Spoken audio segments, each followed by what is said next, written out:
We are going to start with breaking news in the ACC because I think this has long-reaching implications about the structure of college football. And as we've been telling you on the show for about the last 10 days, the ACC has ebbed and flowed up and down, close and far, from ACC expansion with Stanford, Cal, and SMU. We reported Friday on the show that ESPN had really started throwing its weight around. Sources had told us that ESPN reached out to the Big 12 and had, cursory conversations about the Big 12 adding Stanford and Cal. I never heard that the Big 12 was in any conversation to add Oregon and Washington State. I know others out there have reported that. I am telling you directly, my sources told me the conversations that ESPN had with the Big 12 centered on Stanford and Cal. And that, I am told, really moved the ACC because ESPN has had significant momentum to getting Stanford and Cal into a P5. They thought they had it done in the ACC. Florida State threw a wrench into the whole equation, backed things up a little bit. But from what our sources are telling us and what is being widely reported now, the ACC will either expand tonight or tomorrow. They would really like to get this done before week 1 of the season kicks off. Obviously, that is Thursday with Utah and Florida here in Salt Lake City. But this is a big deal. It changes the face of college football because not only does this expand the ACC, but I think one of the details that a lot of people are forgetting about, the impact that this has on the automatic qualifiers. We told you last week, our sources in college football were telling us that the automatic qualifiers were going to be very different for the 2024 season. And in a matter of 2 days, the College Football Playoff Committee is going to meet, and they are going to decide probably in the next 90 days how teams are selected, which teams are going to get an automatic qualifier in that, hey, the Power 4 conference champions are automatically in, and one G5 is automatically in for 5. Now, where are you going to get the other 7? And I think that is a huge part of ACC expansion because the moment that Stanford and Cal leave the Pac-12, college football is over as we know it. And, Jake, I wonder, do you think that's a good thing or a bad thing? Yeah, I mean, I think that, a conference dying in college football is never a good thing. I mean, that's obviously not ideal. That's obviously not what anybody wants. But at the same time, I do think it's the natural progression, whether we like it or not. I think that's where the business of college athletics is going. We're consolidating. We want to pare down the power conferences, but make them bigger at the same time. And so to me, yeah, I think it's good on one hand, but it's bad on the other. I don't like the idea of the SEC and the Big Ten having the most say in automatic qualifiers and how the college football playoff works. But at the same time, I can't make a case as to why they shouldn't have that say and why they shouldn't have that control because they've been the ones that have been doing the winning. So what case can we say or what reason can we come up with for them not having that control and that say? So is it good or bad for college football? Yeah, I think for the most part, the direction of college football is going in a, generally speaking, good direction. But I think under that, there are some asterisks, as there are with anything. Again, this auto qualifier thing with the college football playoff, I think could be excellent. It could be outstanding. But I also think if you mess it up, it could do real damage to the lower end Power 4 school or the upper end G5 school having any chance at anything to do with playoff money because it's not good enough to go to the Holiday Bowl anymore or to go to some just average rando bowl game anymore. That doesn't really move the needle anymore. You have to get into the college football playoff. And so I love that we've expanded the playoff, but now we're mitigating that by saying 2 conferences get to control, essentially almost half of who gets in. I mean, that's a struggle. That's difficult. That's not easy. So, yeah, I think college football, generally speaking, is pretty healthy, but I think it could go really negatively if this stuff is not handled correctly. You think college football is healthy? Yeah, I mean, I think for the most part, because we're all still talking about it. We're all still obsessing on it. We're all still, we're all still driving the cycle. I mean, I think, generally speaking with sporting leagues, professional or otherwise, you start to get in an unhealthy place when you're not relevant anymore. So, for college football specifically, yeah, I think it's incredibly healthy. I think we don't know the answer to that question. And I think when we talk about the health and the vitality of college football, one of the biggest questions I have is, what does this expansion contraction game do to the average fan? Because I think there's a large portion of college football fans who are going to love this expansion. It is going to center the power on the Big Ten and the SEC, in my opinion. I do not think this grows the profile of or the power or influence of the ACC. I think it's certainly this expansion makes the ACC more money, but the center of power in the college football world is the Big Ten and the SEC. Mm-hmm. I don't think there's any question about that.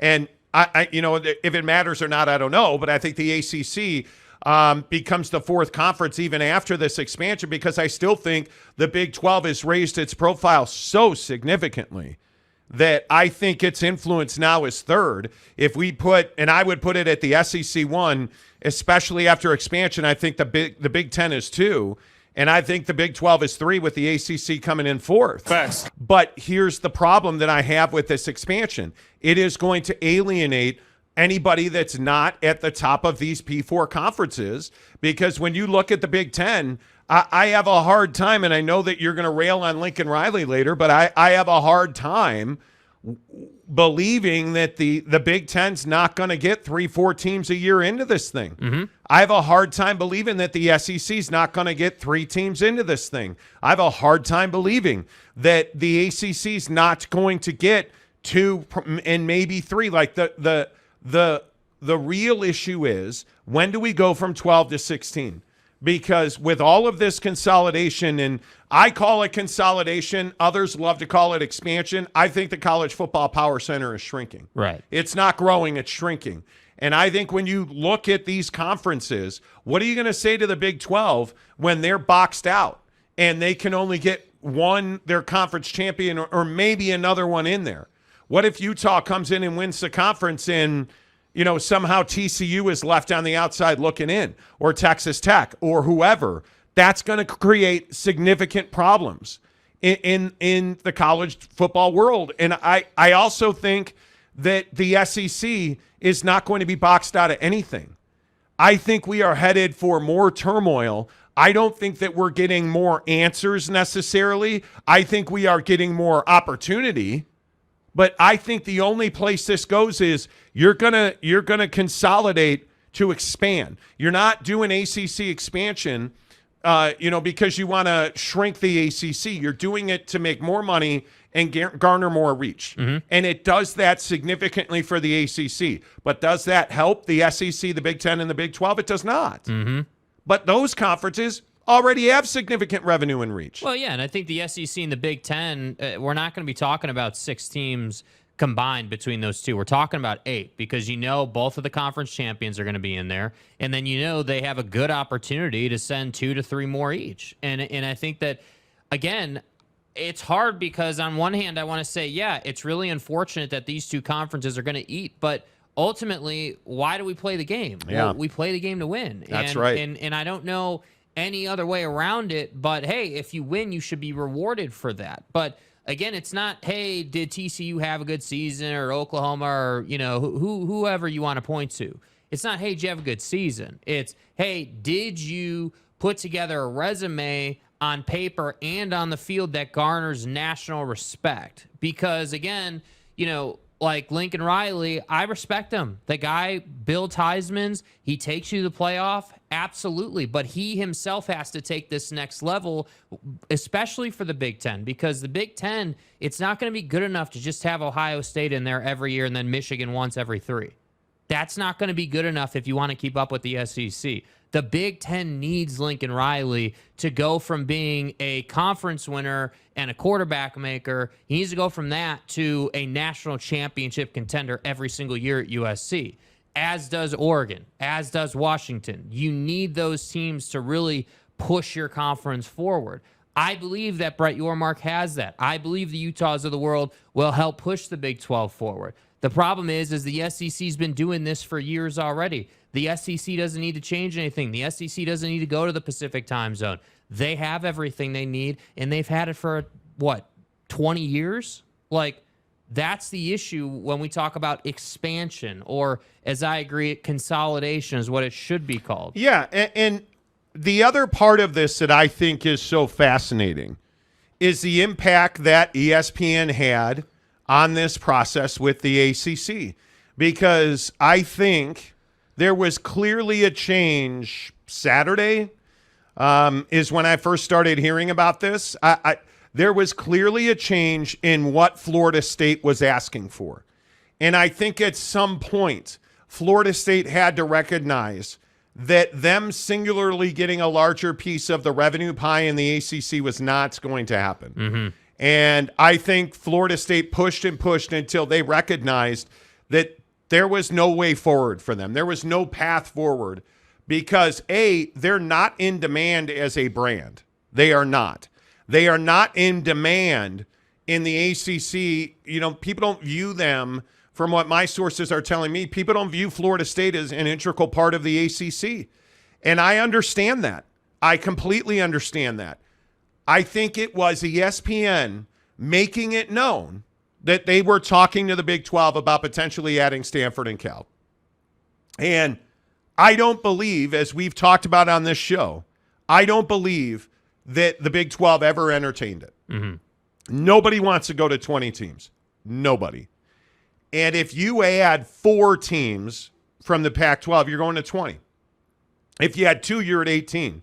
Your flexibility is gone. Yeah. And I don't believe for a second that the Big 12 was ever going to add Stanford and Cal. And we've talked about this. I don't believe that the politics, as much as I don't believe the politics of Stanford and Cal fit in the ACC, they do not. They certainly do not fit in the Big 12. Well, and I think brand for brand, Stanford and Cal fit better in the ACC, just generally speaking. And I think that nobody really likes to talk about it, and we're not here to have some long,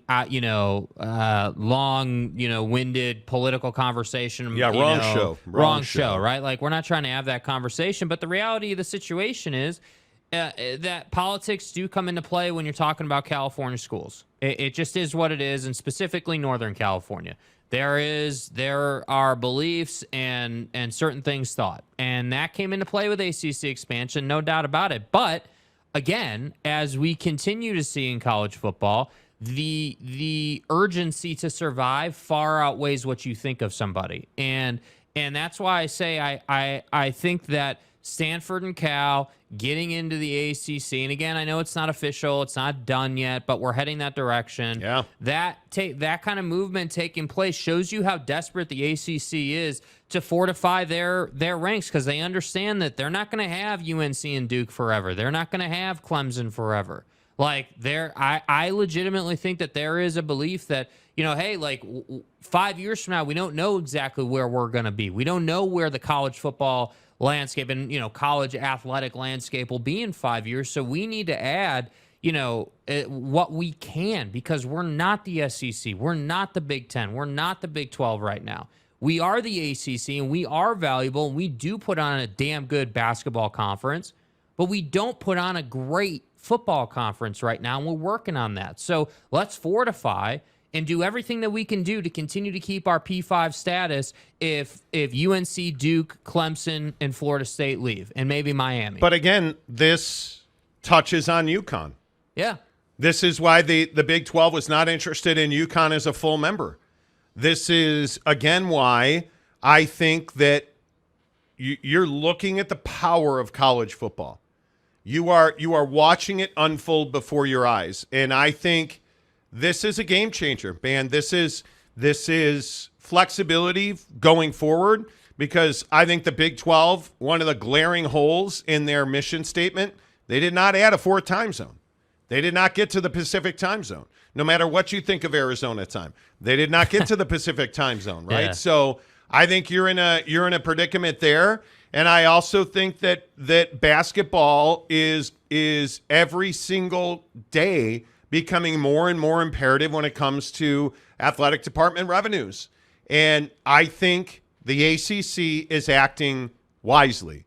There's nothing wrong with right now adding Stanford and Cal. If you are going to leave them out there for a decade, that's not going to work. Mm-hmm. But if in 3 to 5 years you're going to go and pick up other West Coast teams, I think you're acting in a very fine fashion. The biggest question I have now, is what happens to Oregon State and Washington State? Because as we reported exclusively on the show Friday, Gloria Navarez crushed it in her calls and meetings with Oregon State and Washington State. They were both very impressed with her and the presentation she made with the conference. Gloria, the commissioner of the Mountain West Conference. For real. Now, Mike Oresco is going to take his swing here, Right? Which I'm told is today and tomorrow. But I don't think there's any doubt now that Oregon State and Washington State are next, and that is going to be the final nail in the death of the Pac-12.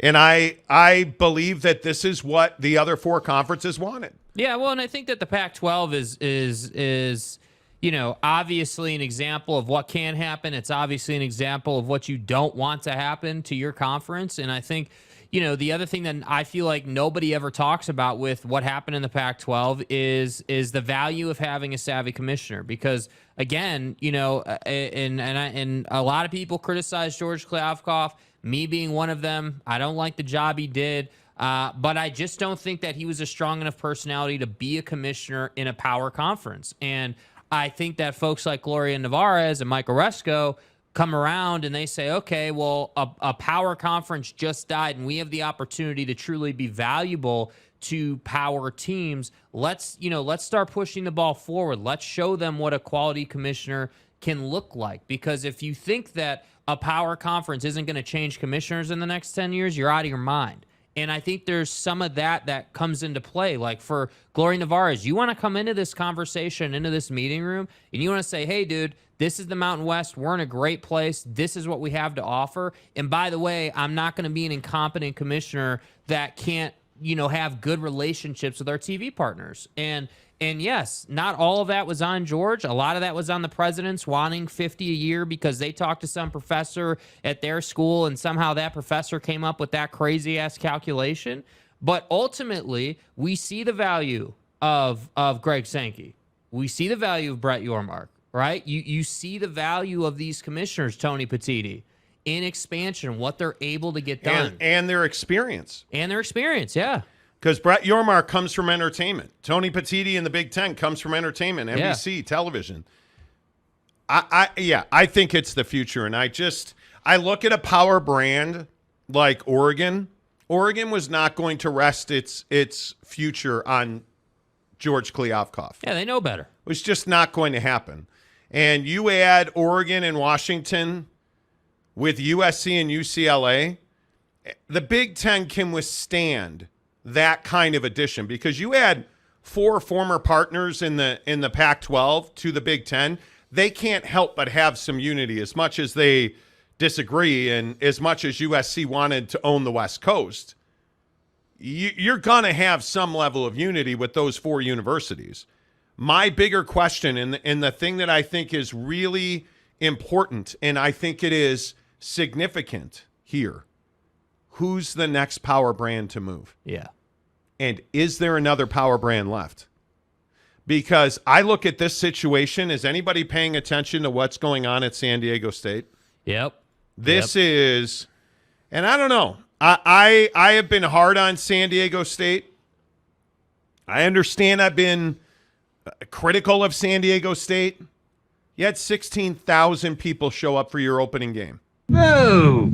And your athletic director, J.D. Wicker, went hat in hand via email asking alums and donors to bring their friends, family, and neighbors to the game. Your brand new palace of a football stadium, Snapdragon Stadium, holds 35,000 fans. You had 16, and you barely won the game. And I can't help but believe that San Diego State is suffering from the Pac-12 style of management that we have seen for the last 2 years. Mm-hmm. You can't, you're asking people to believe, San Diego State, that you're a P5 at the time level program. Right. And you got 16,000 people to night one of your football program in 2023. and you want the quote-unquote pro rata you deserve, which is what Adela De La Torre, the president at San Diego State, said. The pro rata we deserve. Right. You brought 16,000 folks to the barn. And my point is, this is what happens when you just wade into very deep waters and you don't know how to swim. San Diego State has crippled themselves as a brand. And I think it's resonating through their fan base. I think you were telling me, looking at the attendance numbers, they've never had 35,000 fans there. Yeah, Snapdragon Stadium obviously has been in existence for about 2 years or so, give or take. And they've never sold it out. And you know, on San Diego State football, obviously. And I think that the tough part is I really do feel like in college athletics, specifically college football, dude, you got to do your talking through performance. And at a G5 level where San Diego State is, that doesn't mean you got to win a national championship, right? Like, just so we're all on the same page. You don't have to win a national championship. No, you don't. All you got to do is be 9-10, and if you're insane, 11 wins. Go ham on your schedule, and whatever happens in the playoff happens. But you got to show the big boys that, hey, they're dominating the lower tier. What would they do against a power? But I don't even think it's that. I don't even think it's. Don't be an idiot. Like, you look at San Diego State, I laugh because I can't believe the letter they wrote to the Mountain West to withdraw, but never withdrew, and then asked for a loan and terms and the pro rata we deserve, and we're going somewhere, but we wound up nowhere. And who wants San Diego? Who wants to do business with the people at San Diego State? Yeah, and I think when you're out publicly trying to disparage Dennis Dodd, you know, I think that's an unfortunate look as well. And I think, you know, it just is, yeah. You know, look, the topic of the show today is not to disparage San Diego State, but I think they haven't done themselves any favors. And I think they're laying in the bed that they made. And this is the culture of college football, though. Not college sports, not college basketball. What's happening to San Diego State with 16,000 fans on opening night? Nobody cares about your program because you failed miserably. Because it's garbage. San Diego State will toil under the leadership, or lack thereof, of J.D. Wicker and Adela De La Torre. Yeah, I agree. Until they are not there anymore. And it's the same thing we're seeing across the country at Northwestern. This situation at Michigan. Did anybody see the offensive coordinator today at Michigan was suspended for week 1? Recruiting violations. Did you guys hear Kenny Dillingham at Arizona State in what I can only think is one of the most remarkable media sessions I have ever seen? The head coach at Arizona State, Kenny Dillingham, met with the media and was immediately asked about the 1-year self-imposed bowl ban. This is the single greatest rant that I think I have seen in the last 5 years from a football coach. And god damn, I wish he was the head coach at Notre Dame. I knew today would be shitty. I mean, they receive horrible news on a Tuesday practice in the morning before we meet for special teams. So to think that 18 to 22-year-olds are going to go out and have a good Tuesday practice is absolutely delusional. But I think the guys battled. The guys did the best they could do. I was informed this morning at 6:30 a.m. How did you find out? I met with Ray Anderson. Nobody cares about your circumstance. In reality, most people in life would rather see other people fail so they don't have to work hard and actually work hard enough to beat them. So everybody looks at this and like, oh great, Arizona State's not going to be motivated anymore. That's a win. That's how the majority of the world thinks, is nobody wants to work hard to achieve success. They want to bring other people down lower than them, and they can do the exact same work ethic. So people are looking at us and they're satisfied. They're singing for joy. They're excited because they think there's no way Arizona State football is going to be able to keep their mindset to compete. And that's the challenge, is it's us versus us every day. Oh, it's not great, especially on a Tuesday for practice, but it is what it is. And like I told the guys, we can't control it. Like, you can't control it. Not one person in the country feels bad for us. Stay hard. Is there anybody who doesn't want that man to coach their football team? Dude. I'm a Notre Dame fan. You guys know that. We because I'm the 56th guy on the roster. Here we go. We won 42-3 over in Dublin. And let me tell you, the beer was flowing after the game. Me and the boys hung out. I don't even know who Marcus Freeman is while I'm watching that video. Because Kenny Dillingham got it right. Yeah. And I love it. And I love everything about it. And the worst part of that was him saying, not that we are ineligible for a bowl for a year, but that he had to meet with Ray Anderson, the worst athletic director in college athletics today. I knew today would be shitty. At 6:30 in the morning. I mean, it is the state of college athletics. You are a have or you are a have-not. There is no in between. Arizona State's a have-not. San Diego State's a have-not. Alabama's a have. Alabama and this damn right, this contrived controversy about Nick Saban not releasing a depth chart. I agree, for the first time in 17 years. This is some Holy schemers cow. drama. We need to make something Nick up, Saban is just toying with the media. The Death Star in Tuscaloosa. Why does he owe you a depth chart? As long as it's released by kickoff, why does he owe you a depth chart? Should we get the yardarm out for Kyle Whittingham, who refused to talk about the health of his quarterback and his best offensive weapon, and Brant Keithy today, or Cam Rising, his quarterback today? It is what it is. Oh my God, the Death Star of Kyle Whittingham! How dare you! Shut up. Like, seriously. It's a depth chart. Who cares? Well, and I think Who cares? the answer that the old Sabinator gave was perfect. I don't need to we don't need to put it on paper, because all that does is cause distractions in the program. And I have to say, I completely agree. I want my guys busting their ass all the way to the first snap, bro. So let's release a depth chart. And here, let me hold the door for you while you head for the transfer portal. Why would he do that? Yeah. I don't know. Milroe's your starting quarterback. If you can't see that, and if that doesn't happen, I'd be shocked. Yeah. I will actually trim my own toenails if that happens. How?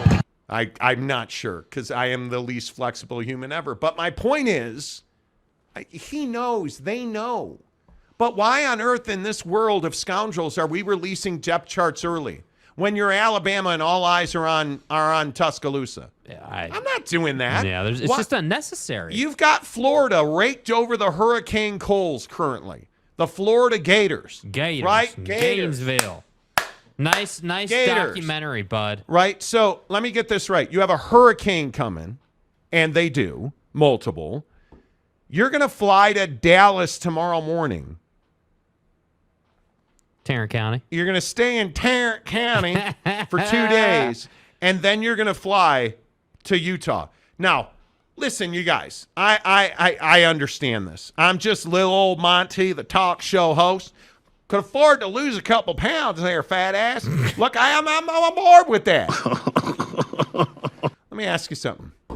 If you play at sea level, Hey, y'all. quite literally in Florida, they're at sea level, and you have to leave for your game Mile High in Salt Lake City almost a week early because of a hurricane, you're going to go and stay in Tarrant County. Tarrant County, Jerry World, Skeeters.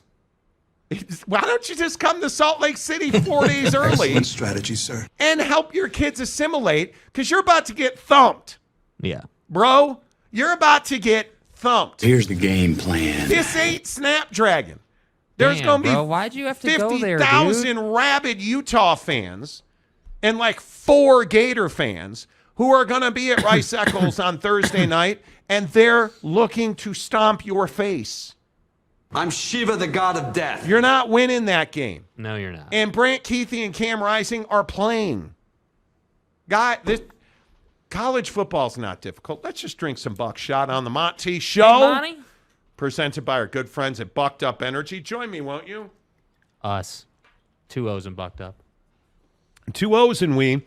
I found the weakness in buckshot.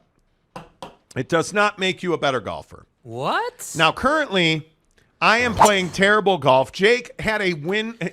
controversy on the Monty Show. It's the par 3. You don't want to give me credit. Whatever, dude. I actually Whatever. celebrated when it went in the hole. My fucking ass. He did, actually. That's true. 20 or what?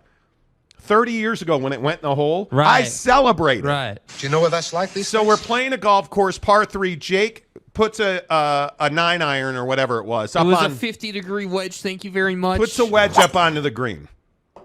We both watch it land. We're like, hey, nice shot, bro, within 5 feet. Yeah, no, never a thought. I honestly never thought It was that not was a home going run. in. Yeah. Now, I, who have a broken shaft on my pitching wedge, Jesus, I pull out a pitching wedge, and I hit a 60-yard shot that goes like 30 yards. Because it's garbage. And being the guy that I am, knowing that I am Eldrick Tiger Monty Woods, Right. look at the pitching wedge like, why did you do that? Well, that's because the graphite shaft is splintered. So it's broken. So the buckshot's not going to help you when you have a broken shaft. Yeah, it's all about the shaft. We get up to the green. The ball's in the hole for Jake. It was so windy, it blew the ball into the hole. I'm for real.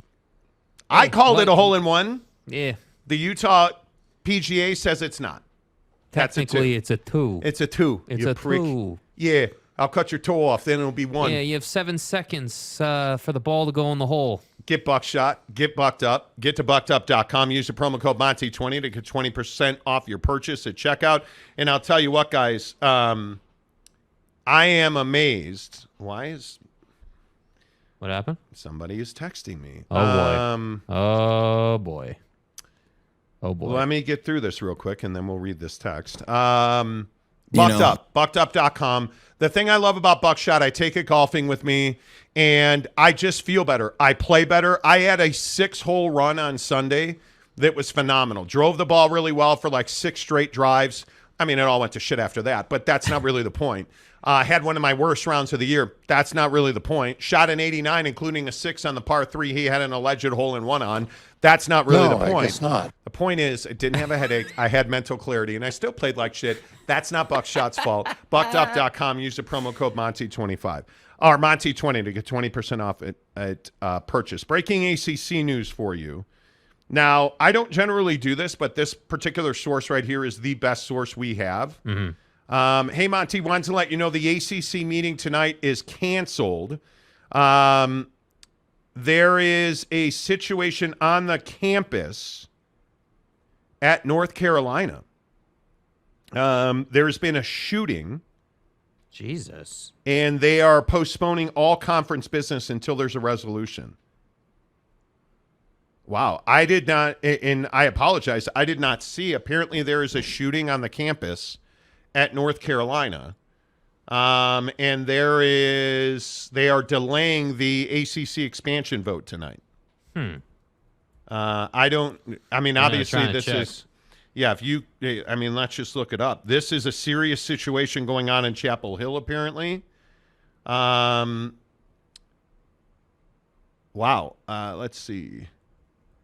Yeah, apparently there was an active shooter. Oh, yeah, goodness gracious. There are students jumping out of windows to safety because there is a shooting. This is a serious situation. Apparently the person is in custody on the campus at North Carolina.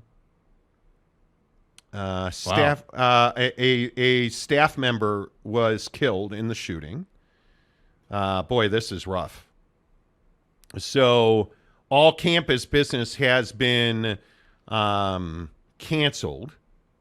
And so this meeting tonight has been canceled. Wild. Wow. Wow. Yeah, there's no way to make light of that, nor should we. That is a very serious situation going on in North Carolina. So no ACC expansion tonight. Yeah. And I am certain that ACC expansion is far less important than the lives of the people and certainly one of the faculty members at Chapel Hill who were lost today. So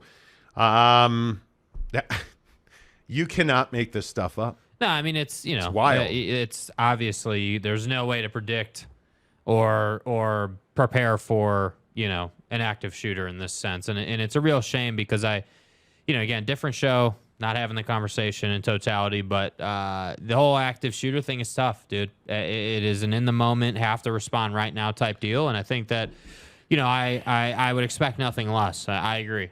Handling that is far more important than. Boy, that is a tragedy in North Carolina. So I am not a believer that thoughts and prayers do anything. But, boy, that's rough. Yeah. That is rough. And I see some of the comments, you guys. I'm not fucking today. Let's not make light of people dying. Yeah. Let's not do that, please. It's not funny. And I'm not going to read your comments about it. So please have some respect for the people who lost their lives today.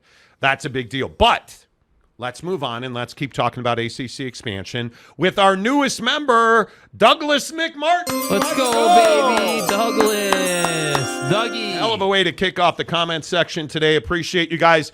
In all seriousness, if you're new to the show, please give us a thumbs up. Hit the like button. If you are not a subscriber, we have 3 days to really do the impossible. Yeah, for real. We had wanted to get to 25,000 before kickoff. We have steamrolled past that. Right. We're looking for 2,568 subscribers before kickoff Thursday night between Utah and Florida. Yeah.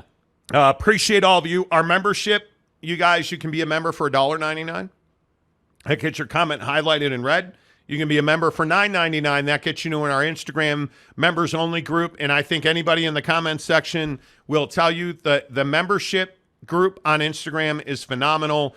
We all spent significant quality time this morning piling on Tanner Plummer for his obsessive, almost, I'm not going to say deranged, but yeah, but I mean, Cocaine's a hell of a drug. I got to say, I think so. He loves Donovan McNabb.